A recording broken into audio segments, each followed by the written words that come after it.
আসসালামু আলাইকুম ভিউয়ার্স, আশা করি সবাই সুস্থ আছেন।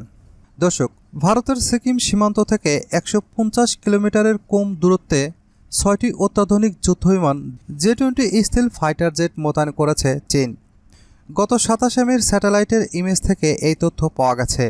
ভারতের গণমাধ্যম বলছে, তিব্বতের দ্বিতীয় বৃহত্তম শহর সিগাতসেতে অবস্থিত সামরিক এবং বেসামরিক দ্বৈত ব্যবহারের উপযোগী বিমানবন্দরের ফ্লাইট লাইনে চীনা বিমানবাহিনীর জে-20 স্টিল ফাইটারের উপস্থিতি দেখা গেছে স্যাটেলাইট ইমেজে। বিমানবন্দরটি সমুদ্রপৃষ্ঠ থেকে ১২,৪০৮ ফুট উচ্চতায় অবস্থিত। এটি বিশ্বের অন্যতম সর্বোচ্চ বিমানবন্দর। এটি কেজে-৫০০ এয়ারবোর্ন আর্লি ওয়ার্নিং এবং কন্ট্রোল এয়ারক্রাফটও চোখে পড়েছে। চীনা যুদ্ধবিমানগুলির উপস্থিতি সম্পর্কে ভারতীয় বিমানবাহিনী অবগত থাকলেও সেই সম্পর্কে কোনো মন্তব্য করেনি। জে-20 স্টিল ফাইটার হচ্ছে এখন পর্যন্ত চীনের সবচেয়ে অত্যাধুনিক যুদ্ধবিমান। তিব্বতের সিগাতসেতে এই যুদ্ধবিমানগুলো মোতায়েন করে রাখা হয়েছে। এলাকাটি চীনের স্বাভাবিক অপারেশন এলাকার বাইরে এবং ভারতীয় সীমান্তের কাছাকাছি অবস্থিত। চীনের জে-20 যুদ্ধবিমানকে মোকাবেলা করার জন্য ভারত মোতায়েন করেছে ফ্রান্সের নির্মিত ৩৬টি রাফাল যুদ্ধবিমানের বহর। এর মধ্যে ৮টি রাফাল বর্তমানে যুক্তরাষ্ট্রের বিমানবাহিনীর সঙ্গে বিমান যুদ্ধ অনুশীলনের জন্য আলাস্কায় রয়েছে। উল্লেখ্য, যেখানে চীনা জে-20 যুদ্ধবিমানগুলো দেখা গেছে সেই স্থানটিতে পশ্চিমবঙ্গের হাসিমারা থেকে ২৯০ কিলোমিটারের কম দূরত্বে অবস্থিত। আর হাসিমারাতেই ভারত তার ১৬টি রাফায়েল দ্বিতীয় স্কোয়াড্রন স্থাপন করেছে। তিব্বতে চীনা জে-20 যুদ্ধবিমান মোতায়েনের ঘটনায় এটি প্রথম নয়।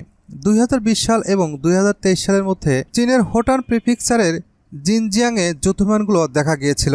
তবে এবারই সবচেয়ে বেশি সংখ্যক জে-20 যুদ্ধবিমান মোতায়েন করা হয়েছে বলে ধারণা করা হচ্ছে। চেংদু জে-20 যুদ্ধবিমান মাইটি ড্রাগন নামে পরিচিত। ২০১৭ সালে প্রথমবারের মতো চালু করা হয়েছিল দ্বৈত ইঞ্জিনের এই যুদ্ধবিমান। জে-20কে রাডার পর্যবেক্ষণ করা বেশ কঠিন। বেশ কিছু প্রতিবেদনে বলা হয়েছে, চীন ইতিমধ্যে বিভিন্ন স্থানে প্রায় ২৫০টির মতো জে-20 মোতায়েন করেছে। চীনা বিমানবাহিনীতে এই যুদ্ধবিমান অন্তর্ভুক্ত করার মাধ্যমে চীন বিশ্বের তৃতীয় দেশ হয়েছে যাদের স্টিল যুদ্ধবিমান আছে। আর এই স্টিল যুদ্ধবিমানে রয়েছে রাডারের ফাঁকি দেওয়ার বিশেষ দক্ষতা। জে-20 যুদ্ধবিমানের আধুনিকায়ন চলছেই। আকাশের শ্রেষ্ঠত্ব বজায় রাখাই এর প্রাথমিক ভূমিকা। চীনের সবচেয়ে উন্নত এয়ার টু এয়ার ক্ষেপণাস্ত্র বহনে সক্ষম এই যুদ্ধবিমান। এর মধ্যে রয়েছে PL-১৫ দূরপাল্লার এয়ার টু এয়ার ক্ষেপণাস্ত্র, যা ৩০০ কিলোমিটারের দূরের লক্ষ্যবস্তুতে নির্মূলভাবে আঘাত হানতে সক্ষম বলে ধারণা করা হয়।